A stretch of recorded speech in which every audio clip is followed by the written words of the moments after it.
안녕하세요. 소중한 리포트 같이 보기 손현정입니다. 오늘도 저희 센터가 여러분들에게 소중한 종목들을 소개해 드릴 텐데요.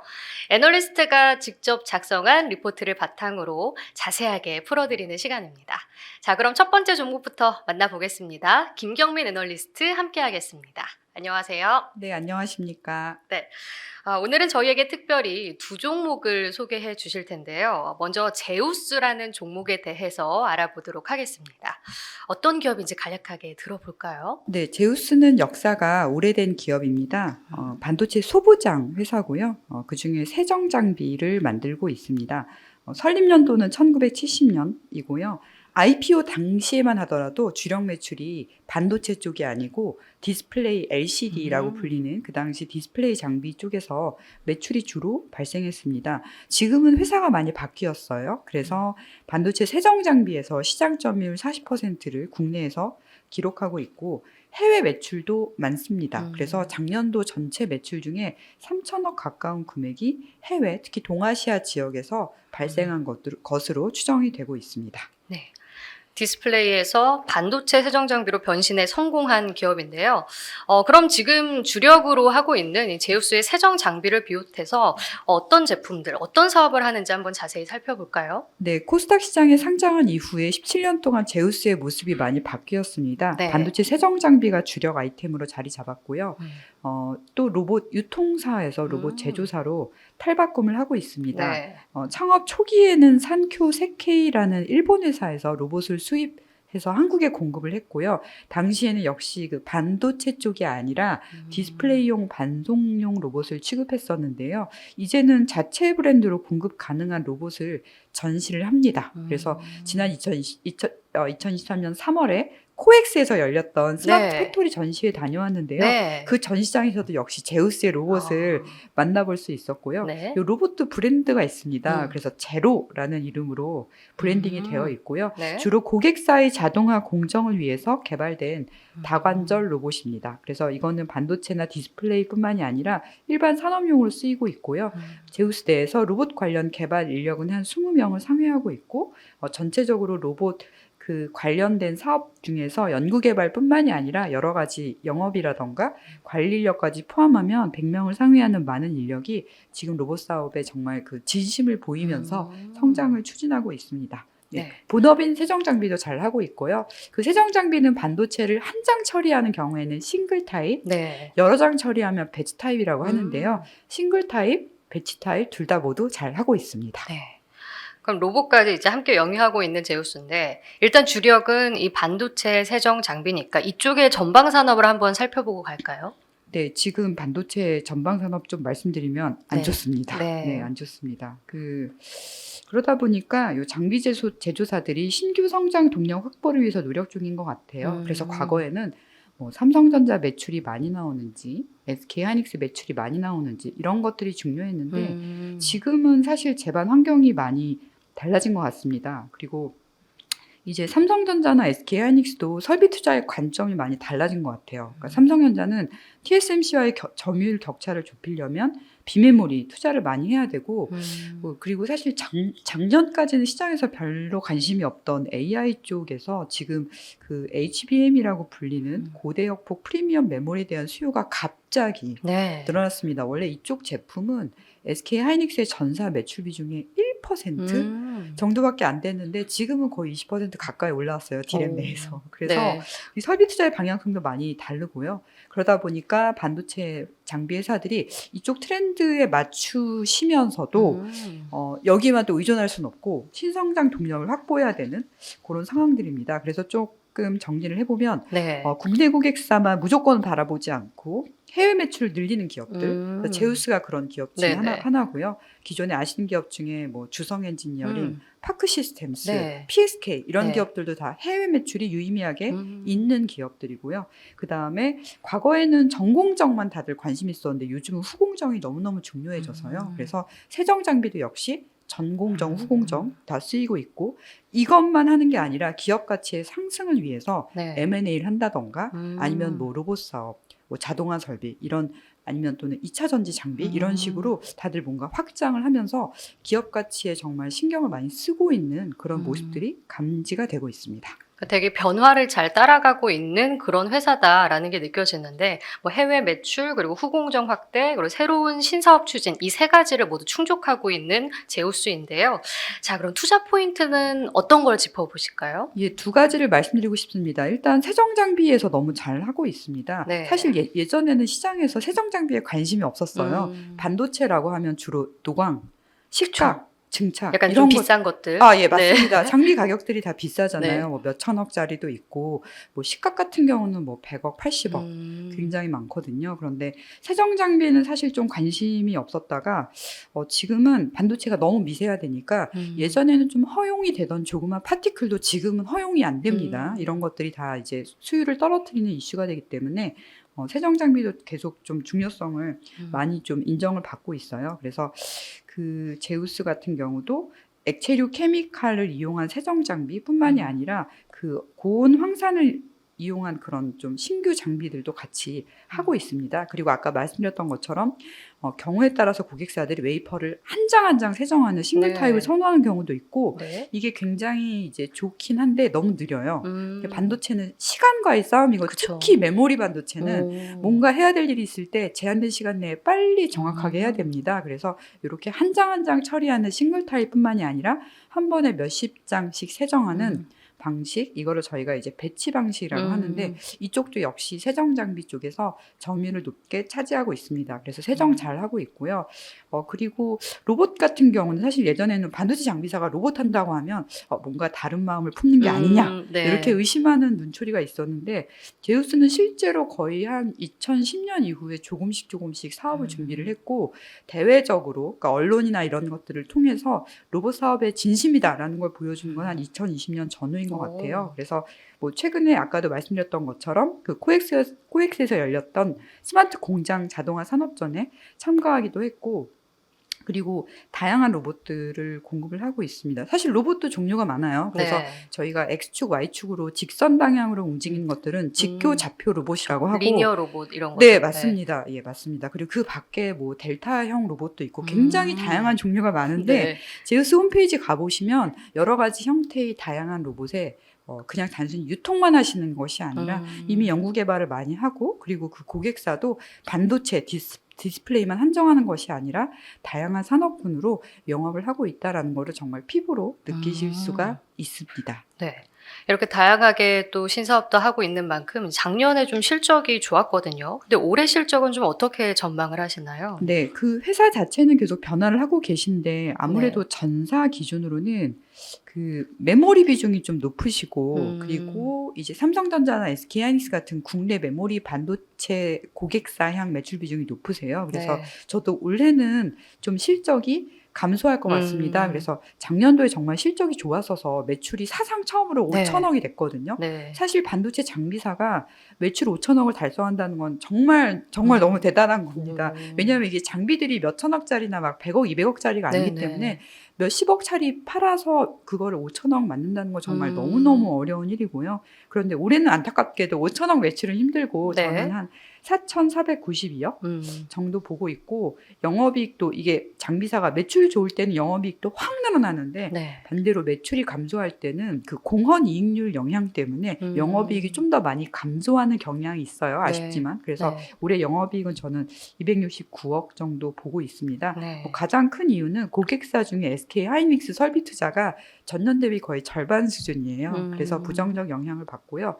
다만 내년도에는 좀 기대가 많이 됩니다. 그래서 저도 이제 내년도에는 다시 5천억 이상 매출을 달성한다라고 추정을 했는데요. 여기에는 뭐 로봇 사업이 잘 됐다 아니면은 뭐 후공정 쪽이 잘 된다 이런 것들을 제가 거의 반영을 안 했어요. 그냥 전공정 세정 장비 위주로만 반영했거든요. 네네네. 그래서 만약에 로봇 제조 쪽이 잘 되거나 잘 되면 아니면 후공정 쪽에서 주문을 좀 많이 받으시면 추정치는 이 5천억 매출보다는 좀 더 잘 나오실 것 같습니다. 네. 자, 그럼 제우스의 밸류에이션 수준도 궁금한데요. 지금 시장에서는 좀 어떻게 평가를 받고 있습니까? 네, 되게 오랫동안 그 저평가 기업이었어요. 네네. 그래서 저도 제우스라는 회사 존재를 알게 된 게 2013년도인데 그때 제가 언뜻 계산했을 때 PER 3배 정도?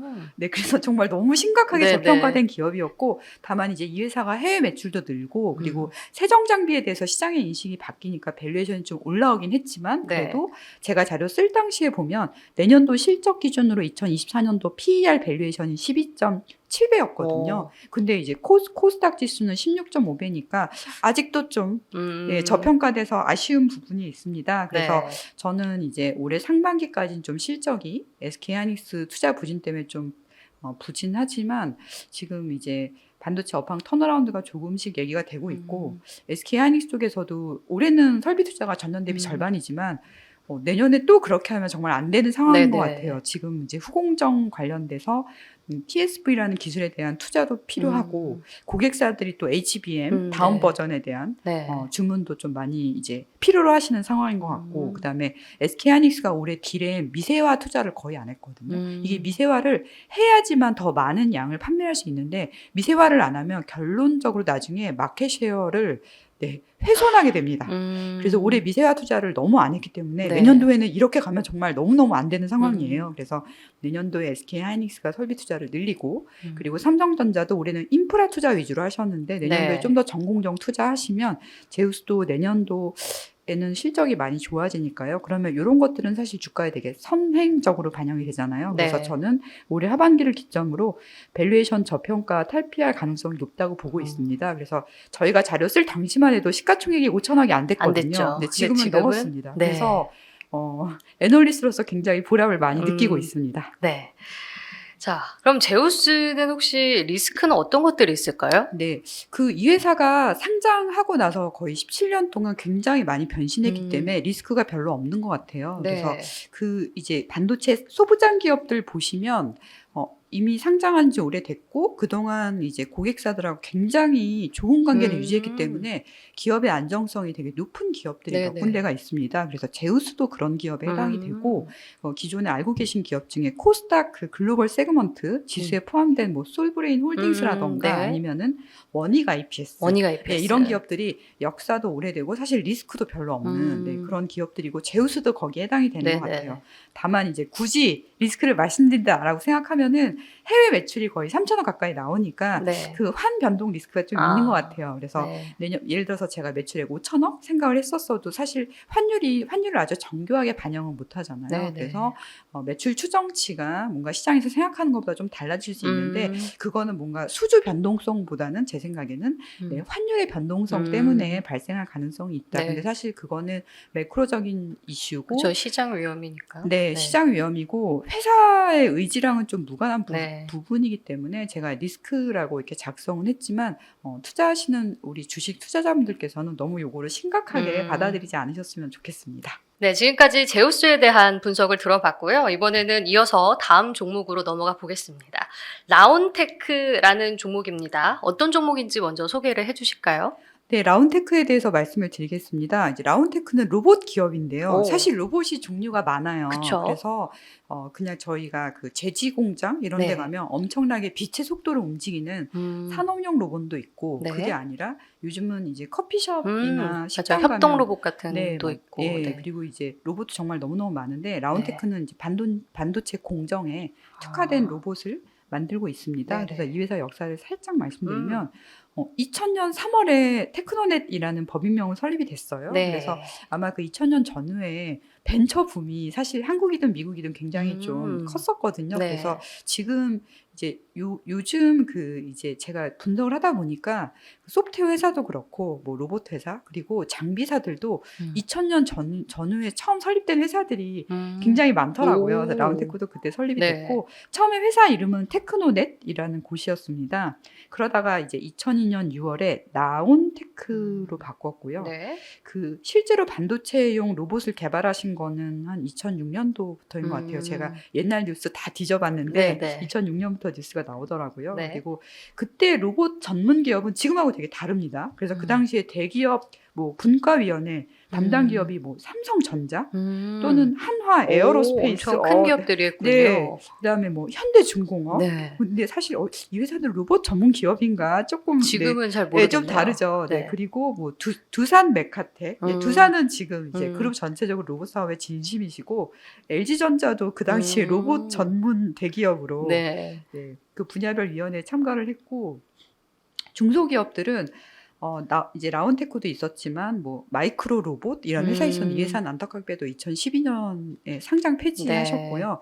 넥스트 아이 이런 기업들이었습니다. 그래서 지금의 우리가 알고 있는 로봇 수혜주들하고는 굉장히 다르다라는 걸 알 수가 있고 제가 이제 왜 그런지 찾아보니까 당시에는 뭐 산업용이나 반도체 디스플레이 이쪽 시장이 별로 크진 않았고요. 네. 로봇 사업에서 가장 큰 성장 동력이 현대차의 해외 공장 신규 투자 및 자동화 투자 이런 것 때문에 로봇을 많이 썼다고 합니다. 네. 그래서 지금의 무슨 협동 로봇이나 네, 커피 머신 로봇 네. 이런 것과는 굉장히 좀 분위기가 사뭇 달랐던 것 같습니다. 네.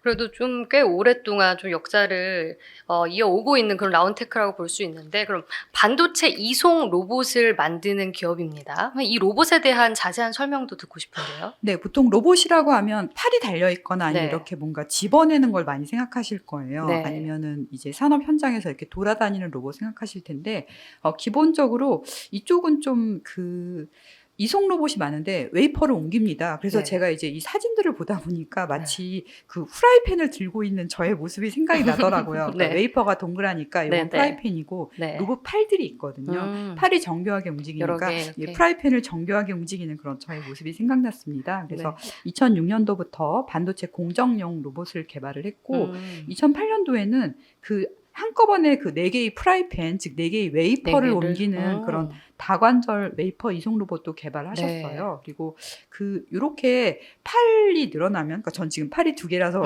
프라이팬 2개밖에 못 들지만 만약에 네. 제가 팔 4개로 프라이팬 4개를 들 수 있다. 그러면은 웨이퍼 처리 속도가 빨라집니다. 그쵸. 그래서 당시 보도 자료를 보면 시간당 440매 정도 웨이퍼를 처리할 수, 그렇죠. 네, 네. 맞습니다. 제가 아까 말씀드렸듯이 속도가 중요하다. 네, 메모리 반도체는 정해진 시간에 얼마나 네. 빨리 정확하게 일하느냐 이게 너무 중요하기 때문에 네. 결론적으로 이런 다관절 웨이퍼 이송 로봇 특히 1시간에 정해진 것 이상으로 더 많이 처리할 수 있는 그런 쪽으로 작업 능률을 향상하는 방향으로 계속 연구 개발을 진행을 하셨던 것 같습니다. 네. 그러면 이 반도체 공정용 진공 로봇의 전방 산업 현황은 어떻게 보고 계신가요? 예, 이쪽에 좀 여러 가지 재미있는 일들이 일어나고 있습니다. 네. 보통 저희가 전방 산업 하면은 뭐 TSMC가 투자를 많이 합니다. SK하이닉스가 투자를 줄였습니다. 네. 이런 말씀을 반도체를 드리잖아요. 보죠. 네, 근데 이쪽은 그 로봇 회사들끼리 좀 뭔가 바뀐 게 있어요. 그래서 원래 이쪽에 전통적으로 강자는 브룩스라는 회사였습니다. 미국 회사고요. 네네. 한국에도 브룩스 코리아가 있어요. 그래서 브룩스 코리아에 계셨던 분들이 나와서 반도체 장비사를 또 차리기도 했고요. 그래서 한국의 반도체 상장 기업 중에 네. 브룩스 코리아 출신 대표님 세운 회사가 또 몇 개 있습니다. 그래서 원래 이제 브룩스 하면은 반도체 이송 장비, 네. 자동화 장비, 로봇 쪽에서 탑인 기업이었는데 이 회사가 분할이 됐어요.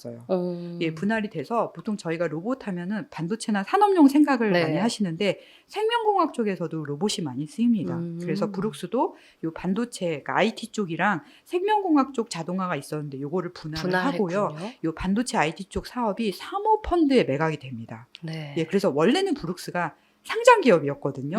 근데 요 사모펀드에 매각된 이 사업은 이제 상장 폐지가 되는 거죠. 예, 그러다 보니까 이 회사가 글로벌 탑이었고 네. 그동안 이 회사가 어떤 신제품을 반도체용으로 만드는지 반도체용 로봇 매출은 얼마나 되는지 전 세계 이 투자자뿐만이 아니라 반도체 업계 관계자분들 다 아실 수가 있었거든요. 네네. 그런데 사모펀드로 매각되면서 이제 베일에 쌓이게 되니까 브룩스가 신제품을 언제 개발하는지 반도체 쪽에 진심인지 알 수가 없는 거예요. 그러네요. 그래서 이제 이런 일들이 무역 분쟁 직후에 갑자기 발생을 했고요. 네. 그래서 이 브룩스 기업 분할 얘기 나올 때부터 갑자기 좀 업계에서 난리가 났습니다. 그렇죠. 좀 반사수혜를 기대할 것 같은데요. 그렇죠. 네. 그래서 브룩스만 바라보니까 안 되겠다. 네. 사모펀드에 넘어가고 나면 팔로업이 안 될 텐데 이런 생각이 드는 거죠. 그래서 저도 브룩스 이제 상장 기업 시절에 열심히 팔로우하다가 그 사업부 이제 분할하고 나서는 지금도 그 생명공학 쪽 자동화 사업은 아젠타라는 이름으로 상장이 돼 있거든요. 네네. 팔로우 안 하게 되더라고요. 아, 네, 그리고 한국 내에서는 브룩스를 좀 대체할 수 있는 회사들을 찾아보자 했는데 제가 아까 말씀드린 것처럼 옛날에 그 강소기업들이 많이 상장 폐지되거나 없어지다 보니까 네. 지금은 작업을 맡길 만한 곳이 라운테크밖에 없는 거예요. 그러네요. 네, 그리고 여기 로봇이라고 다 똑같은 게 아니라 네. 반도체가 진공 환경에서 만들어지기도 하고 진공이 아닌 공기가 있는 환경. 그러니까 저희가 그거를 그 공기를 저희가 뭐 대기권 이런 말을 쓰잖아요. 그래서 네네. 이거는 대기 환경이라고 아, 하거든요. 네. 그러니까 보통 대기한다 그러면은 웨이팅 생각하시지만 이제 웨이팅이 아, 아니라 네네. 공기가 있냐 없냐로 나뉘는데 네. 공기가 없는 진공 환경에서 음. 이송하는 게 되게 힘들다 하더라고요. 네. 근데 이 라운테크는 진공 쪽 전문가입니다. 네, 오. 그래서 지금 결론적으로 뭐 왜 그런지 모르겠지만 네. 브룩스가 분할해서 반도체 자동화 사업부가 사모펀드로 넘어가고 나니까 네. 지금은 적어도 국내 시장에서는 요 대안으로 라운테크 쪽으로 신제품 개발을 의뢰한다던가 아니면 그쪽으로 장비를 이제 장비 주문을 주시는 사례가 점점점 늘어나고 있습니다. 라운테크가 확실히 이쪽에서는 좀 기대를 할 수 있을 것 같은데요. 네, 맞습니다. 자, 그럼 라운테크의 투자 포인트는 어떤 걸 네, 짚어보셨나요? 투자 포인트가 사실 너무 많은데 제가 지금 다 한꺼번에 쫙 말씀드린 것 같고요. 네네. 그래서 말씀 안 드린 거 한 가지만 네네. 말씀드릴게요. 그러니까 이러한 일들이 일어나기 전에는 라운테크도 이제 고객사나 아니면 관련된 공정 이런 것들을 보면은 주로 그 증착 공정 네. 쪽이 많았고 이 증착이라는 게 회로를 만들기 위해서 원하는 물질 어딘가에 얇게 붙이는 걸 의미하거든요. 근데 주로 절연막, 즉 전기가 통하지 않는 막을 증착할 때 네네. 그때 그 필요한 이송 장비나 자동화 장비를 라운테크에서 많이 하셨어요. 근데 아까 말씀드렸듯이 브룩스가 분할되고 그중에 일부 사업부가 사모펀드로 넘어가다 보니까 한국 시장에서 라운테크가 대체제로 부각이 되면서 점점 마켓 쉐어가 늘어납니다. 그래서 기존에 안 하셨던 것들을 점점 하게 됐어요. 그래서 네. 2023년 기준으로 찾아보니까 이 절연막 말고 이제 전기가 잘 통하는 금속막들이 있거든요. 주로 이런 것들은 반도체 회로 내에서 연결 단자 역할을 많이 합니다. 근데 그런 금속 중에 티타늄 같은 것들, 네. 티타늄 나이트라이드 또는 텅스텐 이런 것들이 엄청나게 좁은 구멍을 잘 메꿔주거나 아니면은 이제 저항이 낮아서 전기가 네. 잘 흐르거든요. 그래서 이런 것들을 증착할 때도 역시 라운테크의 그 진공 이송 로봇이 쓰이기도 하고요. 요 증착 공정 말고 또 알고 계신 전공정 또 다른 것들이 많잖아요. 네네. 그쪽에도 지금 하나 두 개씩 태핑을 하고 있습니다. 그래서 전방 산업의 적용처가 원래는 절연막 증착이었는데 네. 지금은 금속막 증착을 비롯해서 증착 외에 다른 분야로도 늘어나고 있는 것이 투자 포인트입니다. 네.